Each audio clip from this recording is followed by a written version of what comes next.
Olá, cursistas! Bem-vindos e bem-vindas à quarta aula da disciplina de Análise Espacial de Polígonos. Eu sou a Flávia Feitosa e hoje vamos tratar de estratégias para o tratamento estatístico de indicadores.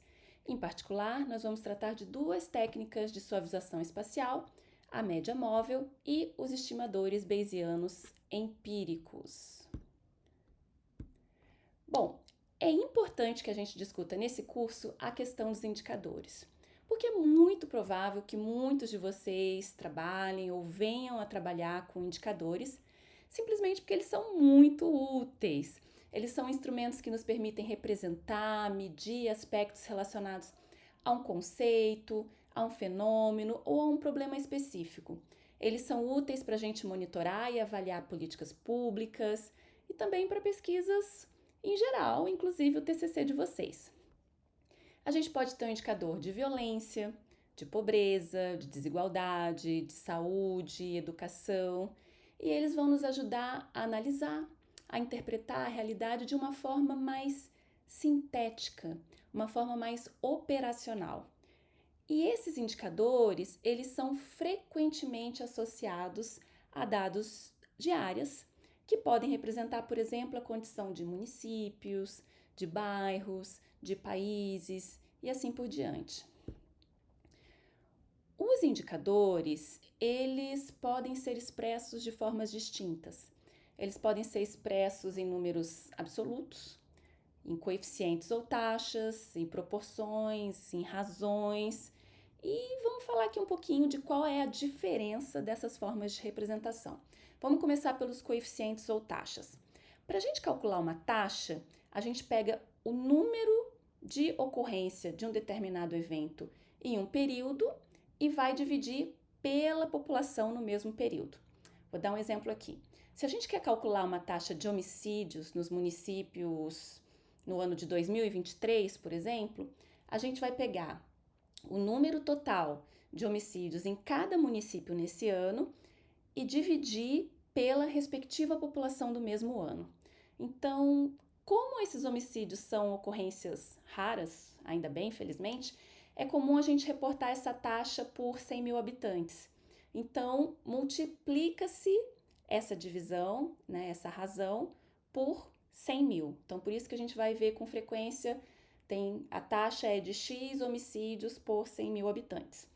Outro exemplo é a taxa de mortalidade infantil, um exemplo muito comum, que é o número de crianças que morreram antes de completar um ano de vida, dividida pelo total de crianças nascidas vivas naquele local e naquele período considerado. Então, a mortalidade infantil também não é um evento muito comum e costuma ser reportada por 1.000 habitantes. Então, frequentemente a gente multiplica essa divisão por 1.000 habitantes.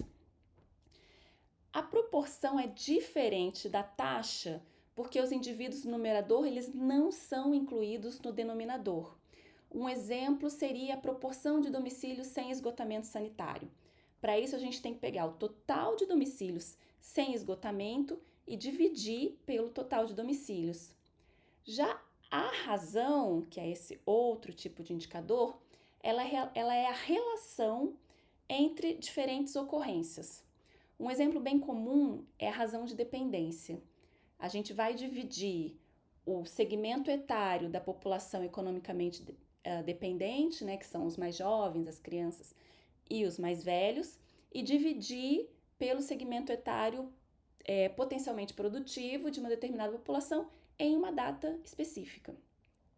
Outro exemplo muito comum é a razão de sexos, que é a divisão da população masculina pela população feminina, e nesse caso é bem comum a gente multiplicar essa razão por 100.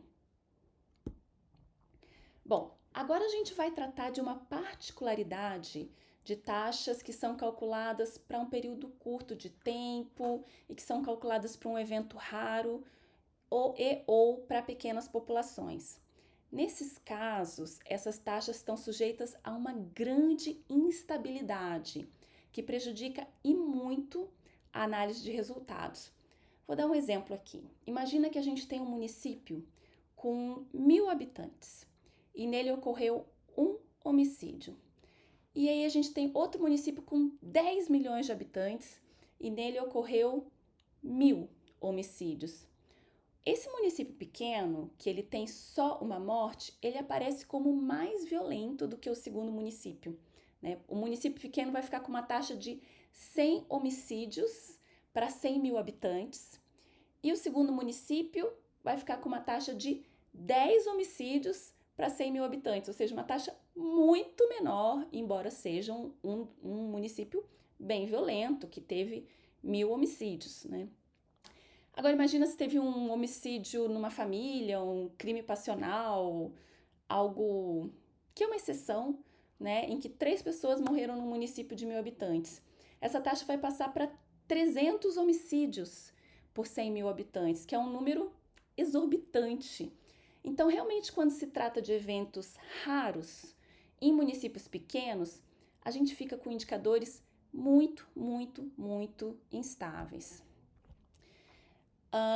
Bom, vamos observar aqui as taxas de homicídios de mulheres em 2022. Então, são dados reais aqui. Se a gente for olhar, aqui tem a tabela, se a gente for olhar os domicílios que são os mais violentos, que tem maiores taxas, são domicílios que provavelmente vocês não conhecem, né? São Novo Horizonte de Santa Catarina, que teve 3 eventos e uma taxa de 113 homicídios por 100.000 habitantes. Tabuleiro Grande, do Rio Grande do Norte, teve 2 homicídios, uma taxa de 85 por 100.000 habitantes. Nova Aliança do Ivaí, do Paraná, que teve só 1 homicídio e uma taxa de 75. E Glória do Oeste, do Mato Grosso, com 2 homicídios e uma taxa de 68. Esses são os municípios, digamos, com as maiores taxas de homicídios de mulheres do país. E será que esses municípios que têm 1, 2 ou 3 eventos, né, que é o que eu mostrei aqui, merecem o título dos mais violentos do país, com maior homicídios de mulheres? O que eles têm em comum? Se a gente olhar na tabela aqui, tem a coluna de população. O que tem em comum esses municípios? Eles têm populações muito pequenas, de 2.000 habitantes, de 1.000 habitantes. Só para vocês terem uma referência, enquanto Novo Horizonte aqui aparece com uma taxa de 113 homicídios por 100.000 habitantes, o Rio de Janeiro, que a gente sabe que é um município bem violento, tem uma taxa de 1,1 homicídios por 100.000 habitantes. E São Paulo tem uma taxa de 0,31. Para vocês verem o quão instável são essas taxas em municípios com populações muito, muito pequenas. E para reduzir essa instabilidade de taxas associadas a pequenas populações, existe uma série de técnicas de suavização de taxas. Uma delas, que é a primeira apontada aqui, é a média móvel temporal, né? Ou seja, você vai tirar uma média de casos em um período pré-estabelecidos. Por exemplo, eu poderia pegar a taxa daquele município que está em primeiro lugar lá, o município de Novo Horizonte, nos últimos 5 anos, e aí eu ficaria com a média dessa taxa. É provável que isso amenize o problema. Não, ainda continua, mas dá uma amenizada no problema. Outra alternativa é tirar uma média móvel espacial, ou seja, para cada área eu vou calcular uma média considerando os valores das áreas próximas das áreas vizinhas. É uma estratégia também. Nós também vamos ver como suavizar essas taxas com os chamados estimadores bayesianos empíricos, que podem ser globais ou locais.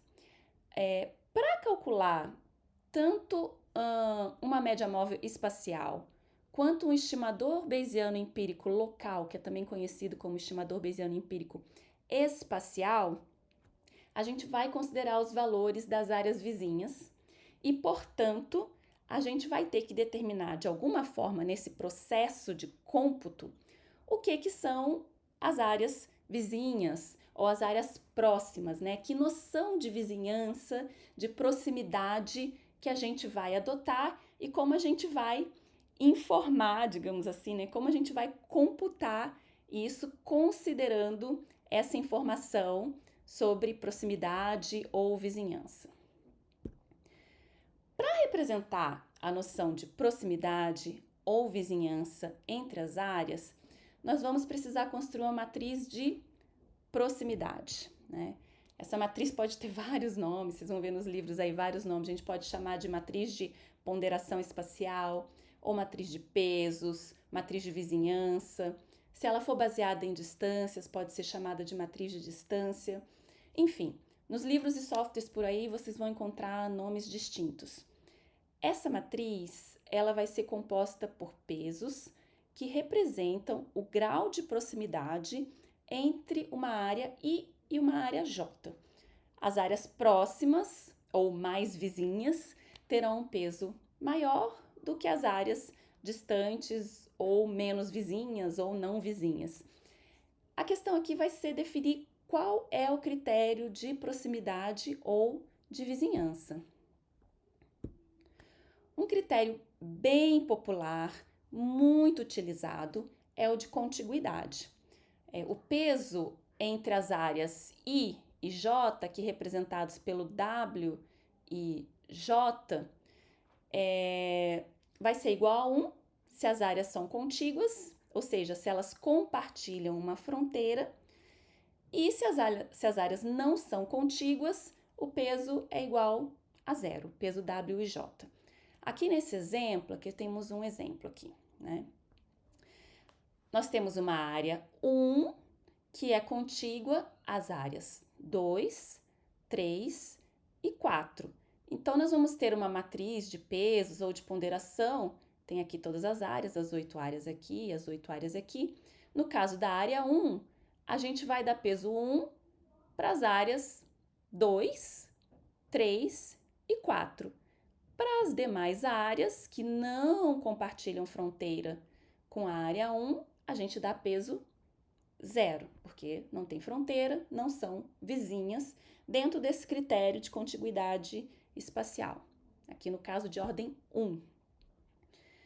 Em alguns casos, inclusive nos casos que nós vamos apresentar, dos estimadores bayesianos, pode ser importante normalizar essa matriz, ou seja, a soma das linhas, a soma da linha tem que dar 1.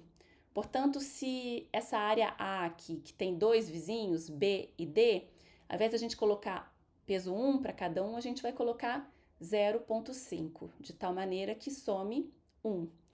Já a área E, que está aqui, ó, que tem 3 vizinhos, o D, o B e o C, está aqui, ó, o B, o C e o D, o peso fica de 0,33 para cada um desses vizinhos, 3 vizinhos, para então somar 1 na linha. Então, isso seria uma matriz normalizada.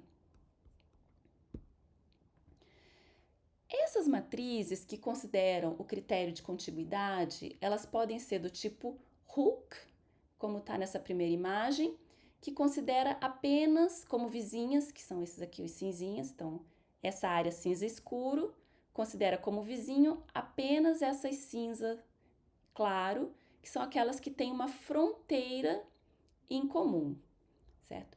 Já o critério Queen, que é mais abrangente, basta um pontinho em comum aqui, né, para ser considerado vizinho.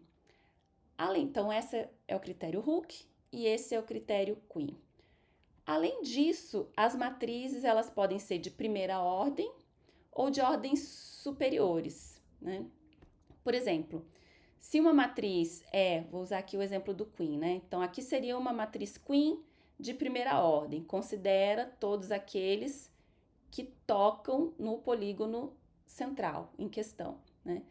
Se ela for de segunda ordem, que é o exemplo aqui abaixo, ela considera não só essa primeira ordem, os que tocam, né, o polígono central, mas também aqueles que tocam os vizinhos de primeira ordem, como ilustra essa imagem. E a matriz de contiguidade, essa aqui é de segunda, mas pode ser de terceira ordem, de quarta ordem e assim por diante. Além da contiguidade, a gente pode usar a distância como um critério para definir a matriz de proximidade.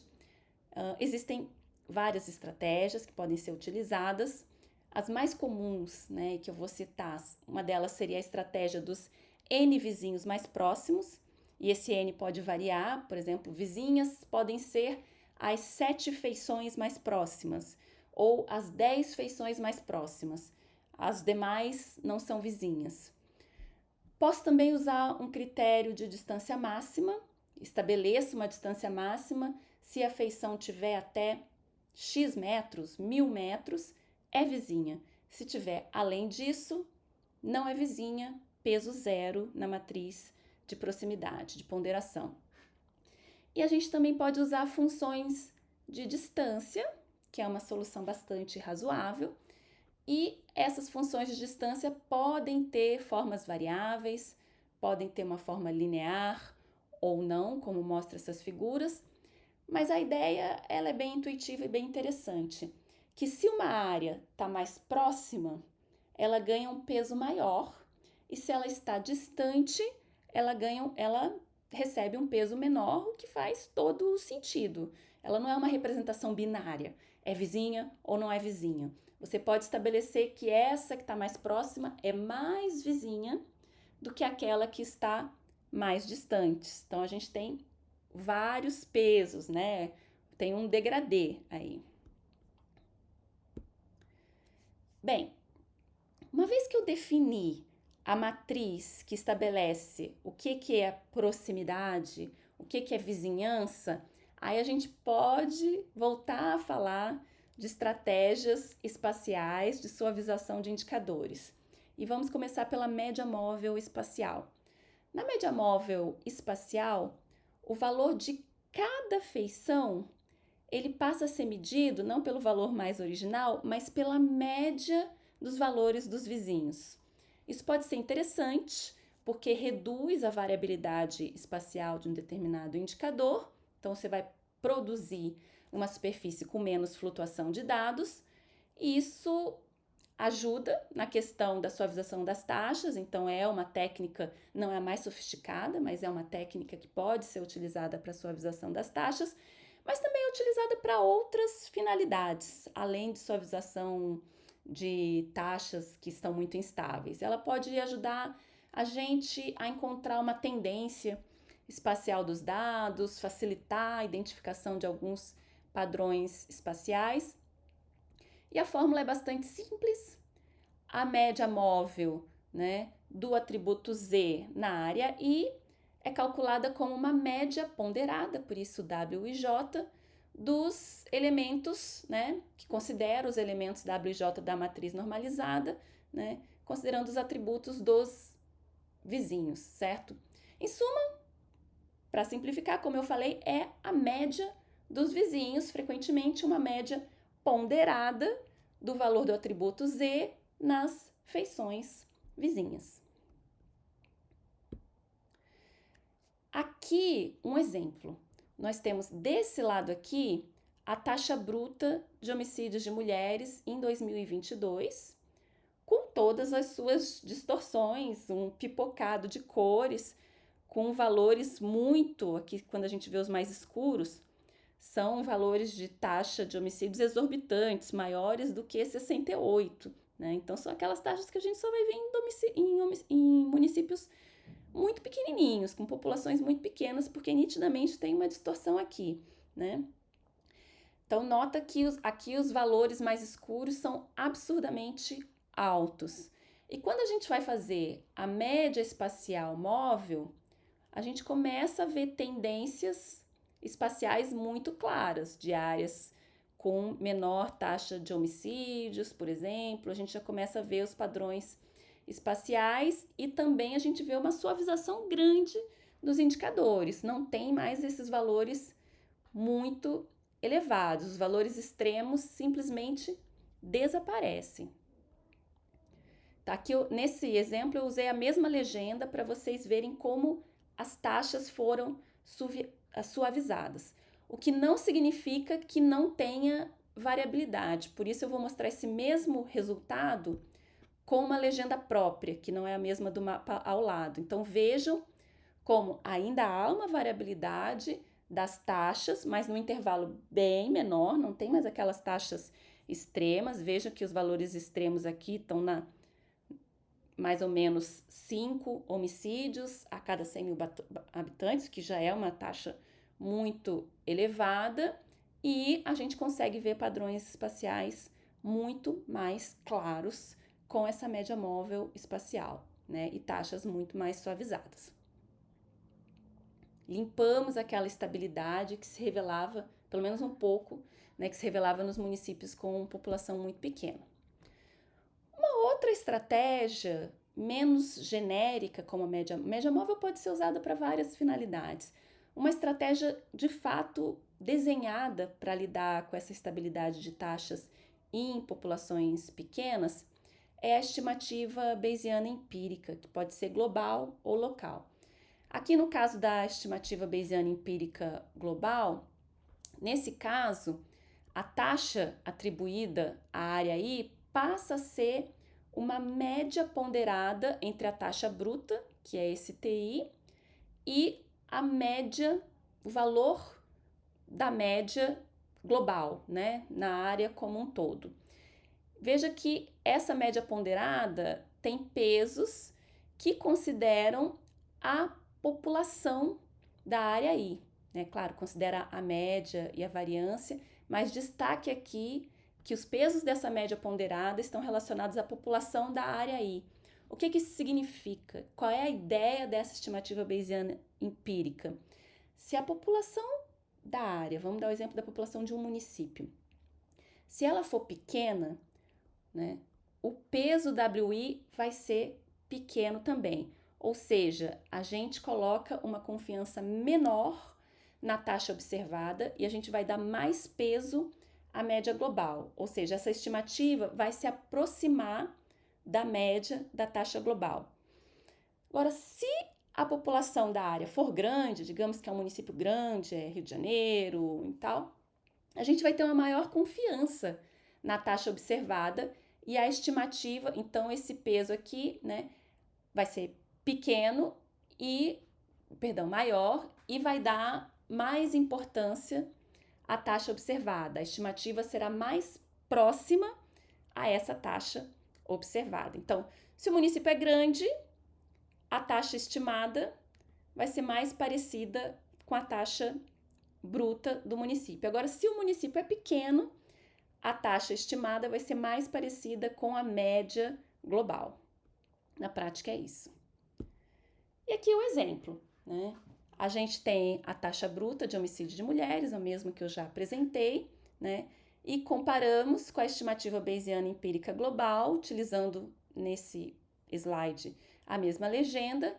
Observa-se uma grande diminuição dos valores extremos, mas um padrão ainda bem pipocado, porque vejam que nessa fórmula aqui a gente não inclui o espaço, né? Não é uma medida, não é uma estratégia de análise espacial. A gente não fala nada das vizinhanças, certo?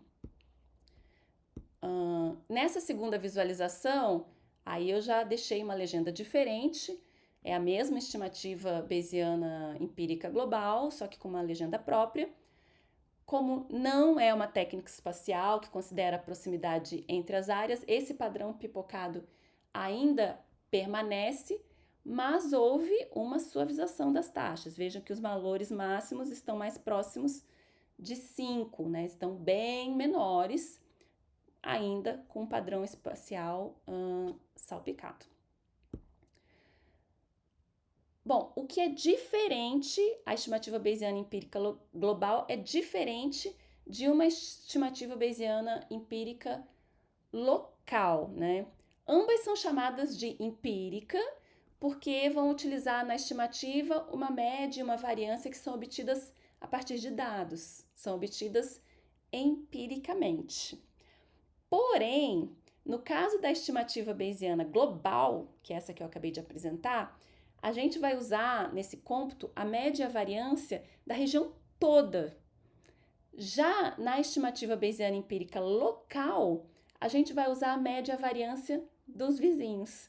Por isso que outro nome que se usa para essa técnica é a estimativa Bayesiana empírica espacial, porque a gente vai precisar de uma matriz de proximidade ou de vizinhança para informar Quem são esses vizinhos? Porque é a média variância dos vizinhos que a gente vai considerar no cômputo. Ou seja, no caso da estimativa bayesiana empírica local ou espacial, se a gente tem uma área, vamos dar o exemplo de um município, né, com uma população muito pequena, a estimativa vai se aproximar de uma média local, né, a média dos vizinhos, e não mais de uma média global, como era o caso da estimativa bayesiana empírica global. Com isso, os resultados, olha a diferença aqui, passam a revelar mais claramente um padrão espacial. Assim como as outras técnicas de suavização, a gente ameniza as taxas extremas, com exceção desse aqui, a gente não vê mais aqueles valores tão altos, e era esse o objetivo desde o início, né? Assim como na média móvel espacial, que foi a primeira que eu apresentei, a gente considera os valores do vizinho, mas aqui, ao contrário da média móvel espacial, a gente dá um peso diferenciado para os municípios em função do tamanho da sua população, ou seja, foi pensada para essa instabilidade de áreas com pequenas populações. Se a população for muito grande, a gente vai deixar uma estimativa muito próxima à taxa bruta. Não mexe, que a estimativa é confiável. Agora, se a população for muito pequena, aí a gente vai deixar uma estimativa muito próxima à média dos vizinhos. A gente está confiando menos na estimativa desses municípios pequenos, e aí a gente vai deixar uma estimativa mais próxima da média dos vizinhos. E é esse o padrão espacial que se revela, né? Aqui no caso estou mantendo a mesma legenda para as duas visualizações. E nesse segundo slide aqui, o mesmo resultado, mas com uma legenda própria, né, que mostra melhor a variabilidade da taxa, ou seja, com essa estimativa a gente ainda tem uma variabilidade grande das taxas, mas, porém, com valores menos exagerados. Então, suaviza aqueles valores de municípios com populações muito pequenas. E é isso, pessoal. Eu encerro essa aula com esse exemplo e até a próxima.